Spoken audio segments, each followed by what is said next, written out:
Hello and welcome to Como Arts. Thank you for joining us this evening for our artist talk and tour with Ron Love. We're streaming live from the gallery in his exhibition Whimsy in Wood and Paint. Sorry, I got a little nervous there. I'm Janice Cotter, the gallery manager. Before we get started, I'd like to take a moment to thank our board of directors and our longtime supporters, the City of Port Moody, the Province of British Columbia through their community gaming program, the Government of Canada through the Canada Summer Jobs Program, and Peller Estates. In addition, I'd really like to thank our 2021 gallery sponsor, Edgar Development. I'm so glad you could join us this evening on another beautiful evening in Port Moody. This is the last in the series of artist talks for our current exhibitions. And this evening we have Ron Love with us. Ron Love holds a degree in industrial design from the Art Center College of Design in Los Angeles, California. He worked as an architectural illustrator, designer, and painter for 40 years and is a signature member of the National Watercolor Society. After retiring, Ron expanded his studio practice and explored fresh mediums to use his creative talents. He turned his artistic bent to designing these colorful and enchanting wooden creatures, houses, and machines. It's my pleasure to invite Ron Love to come and tell us more about his amazing work. Thank you. Ron? Thank you, Janice. Thank you very much. I will start by the question I often get asked, why do you do these things? And my conclusion is, I do them because I can and I like doing it. Another question I get is, why do people like them? What is the purpose of them? And it's really to amuse and entertain people. There's no hidden messages, no secret agenda here. What you see is what I do. And the third question I get is, how do you do them? That is always the question. It starts with an idea that I imagine. At that point, I do some doodling and sketching. It may quit at that point. I can't come up with an answer. If it progresses, I do working drawings, so I have something to construct them from. The drawings are often replicated in the computer, and that way I can study it in 3D, turn it around. Sometimes I find one side works, the other side does not work at all. And I think we'll just start here by showing you some of the pieces. I guess the first one I'll show you would be this piece here. And this is called the Birthday House of Complexity. It's a mishmash of many architectural styles. When I was doing it, I thought, I've always done architecture. It's always been very logical. What happens if I take an architectural feature and add things like a chicken foot, a real foot, and a wheel? So as a result, I ended up with this. Then I have to have a name. It's very complex. It has a couple of birthday candles on it. And that was sort of an early start. I had originally built a dollhouse for my daughter, and that's where I learned the skills of making these three-dimensional things, and learning about color, learning how to put stuff together. Once I got the dollhouse pretty well completed, I thought, I have the tools and equipment, what else can I do with it? I don't want to make another dollhouse. The previous one took 40 years, and I can't do that. So I started doing complexity in this type of thing, and then I did, I guess, about 8 of these, and I decided they're too time consuming. We'll look at a couple others as we go around. And I started to do the smaller one, like this, and I've added wheels. I got very got very into wheel making, and I thought, nothing like reinventing the wheel. So you'll see quite a collection of different wheels as we go around the room here. And say, this one is, I have to check the titles, it's called 10-wheeler, here's the number 10, and we have the wheels. I'm always experimenting with color, I'm experimenting with materials. Pretty well all the stuff here is wood, and it's construction grade lumber. There's nothing fancy wood. That way I don't have to buy exotic wood. I can just use cheap wood and then add paint to it. Beside us here we have a doll. You'll find as you go around with me here that there are a number of themes. Dolls and human type things are one area I do. Other things sort of remind me of old steam locomotives, road graders, things from the past.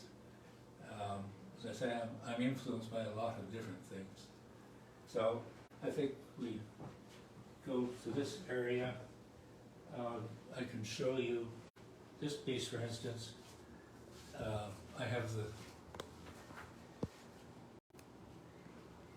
sketch it was based on. And then we have this piece. I tried one great big wheel, one little wheel. It's called the Big Wheel Express. A lot of times making up the name takes as much time as doing the piece itself. Here's more experimenting with human forms. This is a two-sided head. It has a face on the other side. This was experimenting with wood turning. At some point recently I purchased a lathe. I thought, well, how can I use the lathe to turn forms? And at this one again, it's a lathe form. The heads are hand carved. That was another challenge. I'd never done carving before. And here's something of the animal world. I have things that are animal-like. Used to refer to them as, my daughter would refer to them as critters. When my daughter was young, we used to sit down and draw these things out. It was fun, and we kept most of the drawings over the years. And when I started doing these, I thought, well, why don't I take some of those ideas and see if I can make something out of them? So some of them are pretty absurd. They're an animal, but I have no idea what kind it is. But I remember she drew things and had a fifth leg on something, or a sixth leg, and I thought, why not? I enjoy the freedom of doing whatever I want. I did commercial work for many years, and I was always pleasing the client. I don't have to please anybody in this other than myself, I guess. Now here's another small piece. It's based on an airplane idea. I was probably influenced by, I think there were, in the 1930s they had sort of air circus type things, and they had small biplanes and little interesting things. So I tried hand at that, and I think over here, this is something that's influenced by, I'd say, the steam engine drama. And actually there's 3 of them here that are based on that whole thing. I grew up as a child in the age of steam locomotives, and they were a fascinating thing to watch. Also steam rollers on city streets. And that would have some influence. And I think some of the elements are sort of borrowed from that idea. Here I have one called Thinking Inside the Box. Most people say thinking outside the box, but why not think when you're in it? One of the things I experiment with is heads and faces. There's no particular meaning to these. This one happens to have a silver colored face. Most of them I do white because it's neutral. This one, similar idea. It's almost like hair flowing out of the back. And I don't know what's in there. There's something for carrying things. Red Roof Tutor. I think it's self-explanatory. One of the things I enjoy is experimenting and trying different forms, trying new techniques. I think that's how I get the enjoyment out of doing these things. So they're all very time consuming. Here we have a series. They're sort of nautical themes, except for the lady with the fish. And these were things of, they don't have to float, they don't have to do anything. So I started pushing and pulling on the various forms. I'm basically, by background training, a designer, and I'm constantly trying to redesign things, trying to push the envelope. I think, well, there's another one here, the same thing. They're mainly all construction grade wood, although sometimes I'll use something else. This one, for instance, these porthole things are actually, I think they're from dressmaking hardware.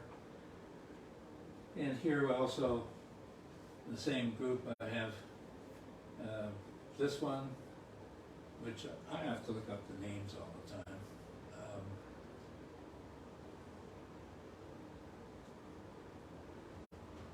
I'm just not sure. It's a strange looking thing. Part from the bug world, part from the mechanical world. Next to this is a small animal of some kind with very large feet. Next to that is another boat thing that goes along with these. Up on the top, I have another form of boat. I was experimenting with a lathe, and I learned a thing called split turning, where I glue two pieces together with paper between them, and then pull them apart, and I'd have two halves, like the boat hull. And then I went on to using very thin plywood and trying to bend it into forms. And that gave me sort of a gull wing-like thing, and that became a bug of some kind. Next to it is another one of experimenting with a split form in the wood. Faces are a challenge. Sometimes they don't work at all, and those are not in this show. Moving over to here, still more of these sort of locomotive forms. And I try and do something different on each one. Like this one, for instance, has a piece through the middle that's quite different. It's really a building form that comes over from the dollhouse building days, really. And then I put it on wheels, and I don't know, big wheel projection somewhere, I don't know where it goes.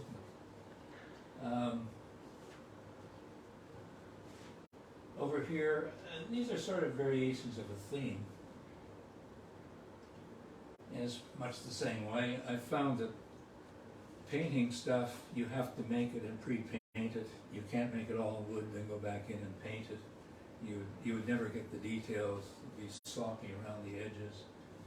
So what I do is assemble them all take them apart, paint them part by part, and reassemble them again, and hope that they work. Sometimes I find that, oh, that's something that wasn't resolved on the computer, and now I don't know how to make it close. So I go on and start the next piece. This piece here was an earlier piece, probably done about 4 years ago. It's called No Time for Number 8. And here's the 8. On this side, there's a clock face with no numbers, or no letters, sorry, no hands on it. And it has a face in the front. And I don't know, it's going somewhere. Moving around. Well, these are a series of spinning tops. And they're experimental things with turnings. There's always a question, you know, when you do it, will it actually work? Some of them just fall over. Some will last maybe 5 minutes. Some will last 30 seconds. But they're fun things to make. And then going down below here, we have, again, more critters. This one is, again, the bent wood idea. So is this one. And some of these could be made in several hours. Some look like they might be made in 2 hours, and it takes 2 weeks. You just never know. There's another example of a doll-like person down below there. Next to that, I believe it's an Agoras's. You don't hardly see those anymore. They're pretty rare. And underneath in the bottom, we have a fellow driving a four-wheel vehicle, and each of the four wheels are different than the other, which creates a little interest. Next to that is something that's somewhat like a race car form in the wheels, and then I had to do something on the top, so I ended up with just a piece on the top. All of it's very personal on what I want to make of something. People are always asking me, where do you get the idea? And the idea can come from anywhere. Like, I'll start something, and that might lead me into a very similar thing. Like the boats we looked at previously. I would do one, sort of get on a run, and maybe do a half a dozen things, trying different forms, different shapes. It's all sort of pushing and pulling in different directions. Some of the times I want to use small elements contrasted with large elements. I think is another one is sort of more like a race car type thing, and the man driving it sort of has a human face. The back end is very mechanical, so I'm marrying a realistic thing with a mechanical type of thing. And then up in this corner, again, it's playing with the same forms over and over. I get on to different kicks with different colors. On this one, I decided, well, why not try gold paint? And then the gold paint wasn't shiny enough, so I ended up putting an acrylic shiny gel over top of it. The bird up in here, again, was done on mostly on the lathe. And at the time, I thought, oh, it looks like an Easter egg, pasted on the side of a bird form. The man next to it is a collection of parts that were around the studio. Each leg is different. I didn't know what to do with arms, but it had extra wheels. So he ended up with wheels for arms. His body sort of suggests, oh, I don't know, it's not human elements, but almost a series of discs. This was an early one here too. This is Crow stepsisters, and the idea came from buildings in Europe that had corbel stepping on them, which I understood was done to help the chimney sweeps climb up the building to get at the chimneys. And I put faces on both sides. This, I think, was one of the first ones I did with faces on it. And its form's quite different. At the time, I started being influenced a lot by Art Deco things and Art Nouveau. And from the original dollhouse I did for my daughter was a Victorian, and I learned a lot about different details of that period. And this is sort of reflected in all of these. The tools I use are pretty standard, but I do have a good quality scroll saw and a decent lathe. I have miniature table saws, mainly because these are small, and from a safety point of view, I wouldn't want to run some of these parts through a big saw. This one is the princess headstand, and she's the princess, and then we have all these spindles and spires, sort of getting the idea of royalty across. Some of the forms on the side are sort of, I'd say, based on Art Nouveau forms and shapes. The next one here is the most complicated of this series, and I quit doing these because this one took several months to build. And it had a lot of technical problems. Sometimes the wheels would go around, and the weather would turn to either dry or damp, and they wouldn't turn. I thought, no, this is too much like work. I don't want to do that. This one is quite a different color scheme than most of them. It's more of a pastel thing, and for some reason I thought of Egypt at the time, and it's called the Luxor Express, the Luxor Rider, sort of. And I find some of the pieces, after I've done them for a while, I get bored with it. I want to go try other things. This one sort of intrigued me for a while, and then I found the more subtle pastel colors did not work too well in other kinds of projects. So that's sort of going around. Maybe we could move around to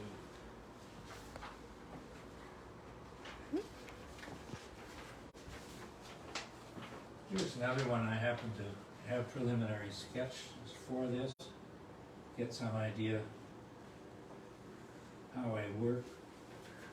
As I said, most of them start as a small doodle on something, and I'll try them a little bit larger, and then I say go to the computer. I've also been asked the question, wouldn't it be fun to do one of these things like large, where, say this one for instance, that was something that was 5.5 feet tall.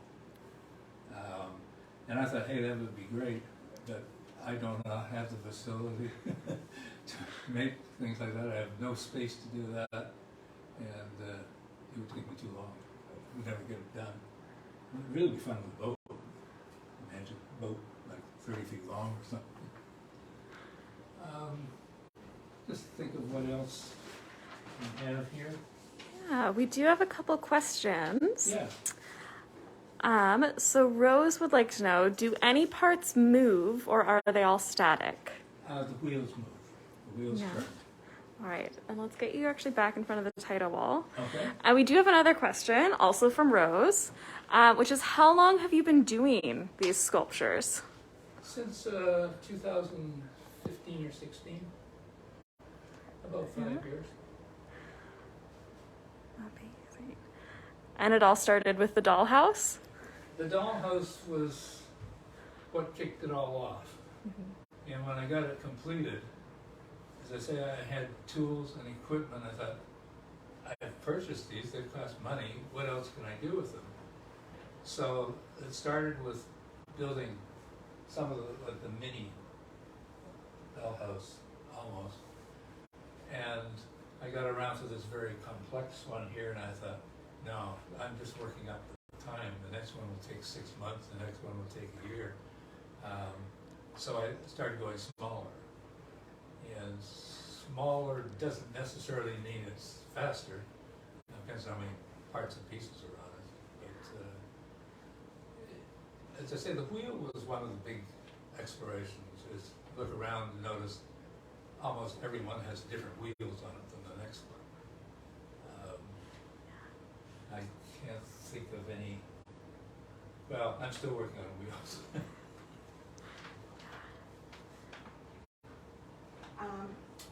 There was one of the viewers commented on how much they love your colors that you've painted your pieces in, and I'm curious, how do you pick your color palettes and determine because there's a variety of color palettes? Well, I worked with colors that sort of work with each other. I did, when I was doing commercial work, I did some graphic work too. And I think as an artist, I found that color was the last thing that you really mastered. Like I mastered line drawings, just general drawing and painting, but it's the color. And once you get it, you think, well, why didn't I get this years ago? I don't use color theory. I'm not running Oswald color charts or anything like that. Most of it is artist grade, like liquid texture, gold, and acrylic. They're all acrylic. Once in a while I'll use like gouache, something. One of the problems I run into is they are not children's toys. And a lot of people think, oh, they're toy-like. But I don't think, well, wouldn't last 5 minutes with a child. On colors, it's experimental. Sometimes I'll do the colors on the computer, and I can change orange to red by just hitting a key, rather than sitting down painting and then repainting it. And I have on the preliminary sketches that I have here, they're colored pencil. That's a quick way of determining color. On the computer screen, you're going to get a very vivid color. I can't match that in paint. But on the other hand, if I do the stuff in colored pencil, they're wishy-washy in comparison. But, I don't know. Say I don't have any other explanation on the color. That's a great explanation. Jillian McMillan is asking if you have a studio that people can visit. Not really. I work at home in a very small space. I have my old art studio. I have a small workshop in the basement. I'm constantly running between them. But it's nothing that I really have the public enjoy, I don't think.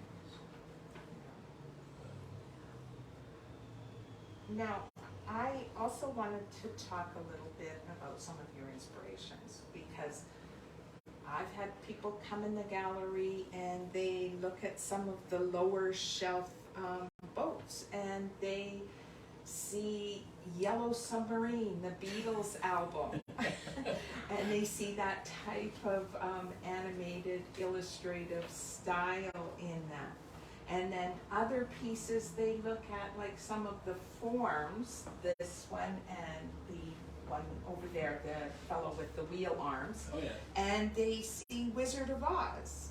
And the car, they see that sort of post-war futuristic look. Yes. And I just wondered, are these things that you spoke to the biplanes Yes. from the 30s? So are these things that might have impacted your... Well, I think I'm probably influenced by everything I look at. Nothing in particular. I know when I was at school, I used to do very complex things. And one of the instructors said, you're an intuitive artist. You'll dream up these things. Other people won't know what you're doing. If you're in the commercial world, you better know what you're doing. No, that's the question I get asked the most is, where do you get these ideas? Why do they come the way they do? Sometimes I can be thumbing through a magazine.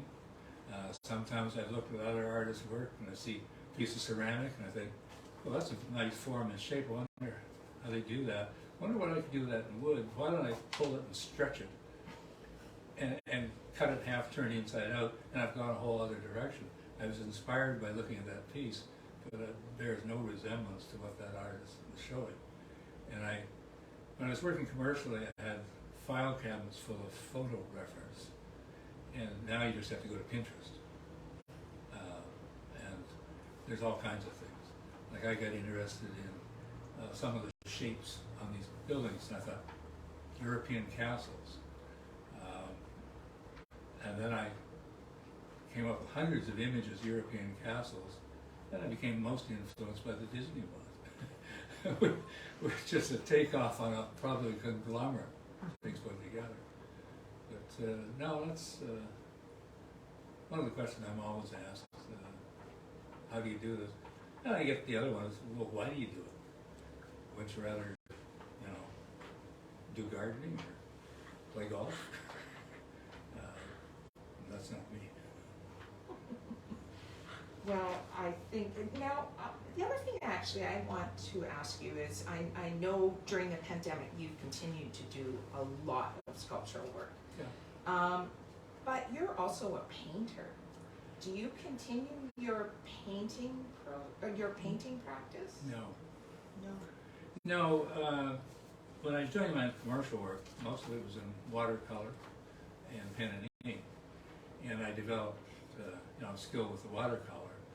And back around 2003 or 4, I thought I'd do a few watercolor paintings. And I had several exhibits, and I sent things into the National Watercolor Society in the States, and they granted me instant signatureship. And I thought, well, I've been there, done that, and I quit doing it. I have a drawer full of watercolor paper. I've got drawers full of watercolor paints. Now the question is, will I ever go back to this? I don't feel inclined to do it, but someday I might decide, well, this is kind of boring. Maybe I'll go back to painting. I don't know. Okay, now I have to go back to one little detail that I'm always boggled at. When I came to your studio and saw the dollhouse that started this process, and you told me how many hand-cut bricks were on it and how many hand-cut shingles. Well, that was the thing. I started building this dollhouse, and I decided I could buy commercial bricks, and they look funny, so I'd make my own. And I'm not sure if it's 5,500 bricks and 7,200 shingles, or it's the other way around. And that was one of the reasons I didn't throw the dollhouse away. I got to the point, well, daughter became a teenager, she wasn't interested. It occupied space in the studio, and I thought, well, what do I do with that? And it sat there for years, and I thought, oh, I put a lot of time making little shingles and little bricks. Maybe I should finish it. And I think that was the incentive to finish. Well, it's not 100% finished yet. But it's only been since 1980. So. And now the problem is, can we get it out of the room? It is quite large. Yeah. I think it's tall. It's the table that it's on, I think it's taller than you. Well, I can take the top off. Oh. The top sort of section comes off. What happened was we put a new furnace in the carport underneath, and we had to enclose the space to put a flue up. And I forgot about that because there was plenty of room, so we lost, I think, about 8 inches of width getting into the room. And recently I looked at this and thought, can we get this out? And I tried to get it out, couldn't turn the corner. But the table it's sitting on is a bit over length. So now I want to try another thing. And if it doesn't come out of the room, it might get broken up, I don't know. That would be sad. It's beautiful. Well, again, it's the fun of doing it, I think. It's, you know, I don't know what else to do with it. And it's the same with all these. If I keep doing them and doing them, after a while I have, you know, I could have hundreds of them. They become a storage problem. Yeah. So what do you do? Call 800 junk? I hope not. 1-800-Janice? Yeah. Oh, wow. Thank you so much. I don't have any other questions in here, and I've asked mine as well. If you wanted to say a few more words, and I don't think so. okay. I find it hard to talk about my own work. Well, it's interesting. Especially when there's so much of it here. And I look at it and I get ideas just looking at some of these things. Supposing I had done this, or I had done that, or why don't I try this in a different color? I look at these boats, why didn't I make them bigger? Or what will they look like if they're bigger? And I constantly have that issue. As I said before, it'd be fun to make something like human, with a human on it. For instance, like this, make those ladies 5'6" in height. They'd make a spectacular piece of sculpture sitting somewhere. Yes, here. But you know, I've thought about it and thought, well, I don't have the equipment to build it. I don't have any space to do it. You know, it would take forever. Well, Jillian McMillan says you need to keep on doing this. And she also said that she thought they were marvelously humorous. Well, that's one of the things I'm striving for. They have to amuse me. They have to have sort of fun doing them. Otherwise, why do it? Yeah. And I guess one of the interesting things fascinated me. I haven't seen anything like it. I don't see anything sort of resembling any of this. I think, well, No. maybe I'm doing something unique. Well, Rose Cap had said earlier that they reminded her of, oh my goodness, what was the name? I saw it and I know the name. I just can't remember it off the top of my head. They Roland reminded- Emmett's Oh, sculpture. Roland Emmett's. Right. And his are are very whimsical like yours, but completely different in how they're made and the style. They're very large, airy pieces. Oh, yes. Yeah. So, but I hope you do keep making your work. Well, they will be small. Smaller. They're getting smaller. After a while, I'll be in the jewelry. That's okay Just too. way away from them. Well, I'm just going to, I just want to say thank you to everyone for joining us this evening for Ron's talk and tour of Whimsy and Wooden Paint. And I'm so pleased to have these exhibitions in the gallery until August 11th. And we are open daily. You can check the website for our hours and our COVID protocols. The only day we're closed is on the statutory holiday BC Day.